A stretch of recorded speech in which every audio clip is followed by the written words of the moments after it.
This is a demo on how to make your tic-tac-toe pieces. Now, if you remember from the other video, this was the drawing that I did. I was doing a DC ice painting. These were my ideas that I came up with for my pieces. So now I decide on which ones I want to do. Everybody was given a ½ pound of clay. And the first thing that you need to do is split it in half, because you have your X's and your O's. And in my case, I have my record players and I have my music note. And from there, I'm gonna put one ball away.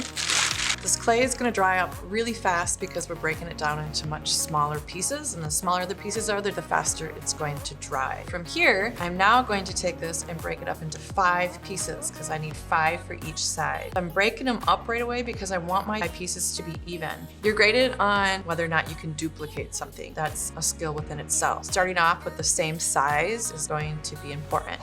I'm going to take 4 of these shapes and I'm going to put them away and cover them so that they don't dry out. The next thing I'm going to do is, when you sculpt, kind of think of it as doing it in 3 steps: big, medium, and little, meaning that I'm going to start out with a big, rough outline of the shape first. And so my record player, I know, is going to be rectangular.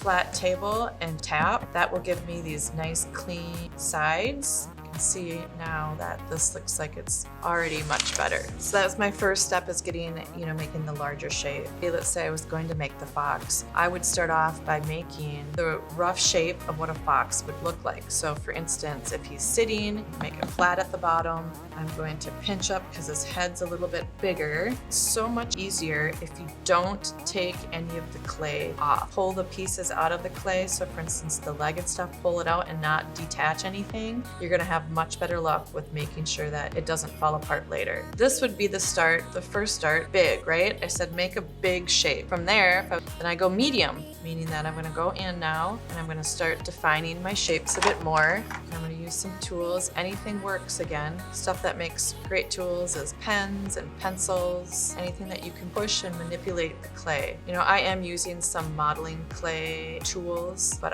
you don't have to have these. I'm gonna split this in half. Can you start seeing the legs show up now? I'm gonna push some of the clay back, define that front leg a little bit. I'm not taking the leg off again. I am just going to define it. So I'm gonna this is gonna be the tail, so I'm gonna kind of cut, again, I'm not cutting it off. Make his tail kind of go this direction. Fox's tail gets kind of bigger at the end. Actually, I feel like it should be even bigger than that. So I'm gonna push some more clay up.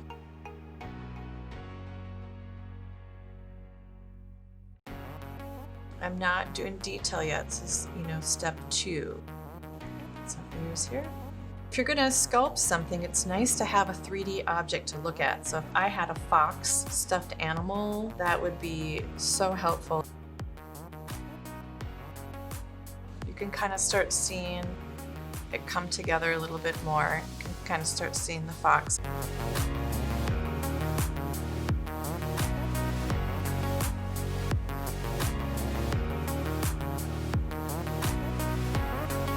Phase 3 would be detail. Now I'm going to start working on actually making it look more like a fox. So now I'm going to go in and start really paying attention to the detail of the fox. What is the fox actually going to look like? I can cut stuff off too if I feel like I need to. While I'm sculpting, I'm trying to make sure that I'm not pushing. See how I'm already starting to press up against some other areas that I just got done working on. So I'm gonna have to go back and fix some of these things. So just kind of be mindful of how you're handling your clay. So you don't want to put all the work into something and then have to redo it. So you got to be kind of gentle. Tap it every once in a while.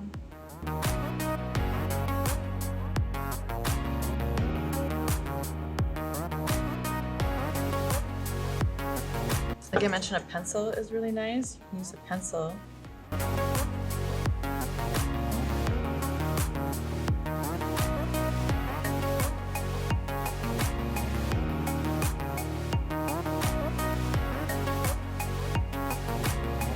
Okay, so now I've made my box, and I would consider this now stage 2. The eyes are probably a little bit more stage 3, because if you can see, like I have I've started shaping the body more.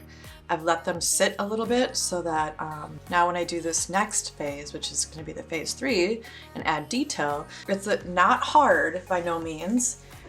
They're not as sticky right now. I can touch it and I can move clay a little bit still, but I'm not going to be able to, I can smooth things out really nicely still, and I can still do some manipulating of the clay, but it's not going to constantly smush the areas that I've already worked on. So stage 3 is going to be the time where now I really add the detail, and I can come in, and a toothpick works really, really great. I can come in here and now and really just kind of like shape things, smooth stuff out.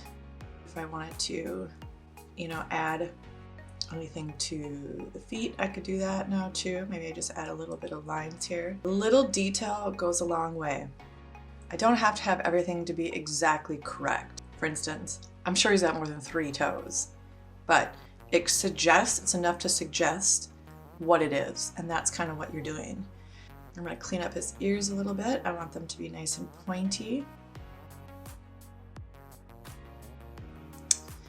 These big old cheeks here, I'm going to try to make them look kind of like they're just a little bit furry.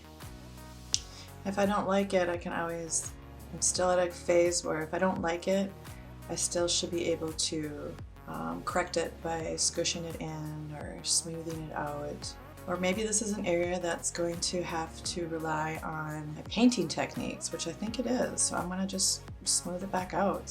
I know I want to give it a little nose, and the pen I used before was this larger size one for the eyes, and I found one that I thought looked a little bit thinner around the edge, or a little bit smaller. I'm going to see what that looks like.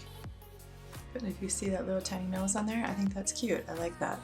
Notice it's a little bit crooked, but that's okay because not everybody and everything is perfect. If you want it to be perfect, go buy it at Target. These are handmade, and sometimes you just have to embrace that. I want him to have a little bit of a white belly, so I'm going to find some areas that I think might help. I want to go to the tail. I do want to put some markings in the tail. It's starting to look more like a cactus, so you got to be careful too. Sometimes less is more. A brush works good. Any kind of brush works great for just kind of getting pieces out of there. You can use a makeup brush, old paintbrush, any kind of, I mean, it doesn't even have to be an old paintbrush, just like you can always clean it out afterwards. And this might be just enough, I think, for my fox. Next, I'm going to move on to my next pieces, the rabbits. So I take the other half of clay, and remember you need to take it and you split it up into 5 balls. Remember, we start with stage 1. I'm going to try to do everything without taking anything apart.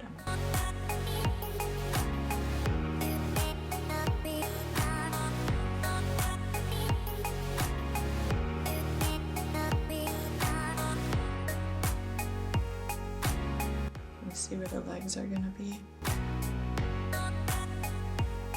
I'm pulling both ears up together, and then I'll split them later. I know the face is going to be a little bit more rounded and pointy, kind of a little pointy here.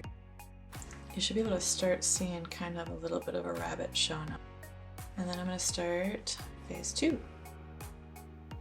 I can do things now by splitting.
now I'm done. I have my foxes against my rabbits.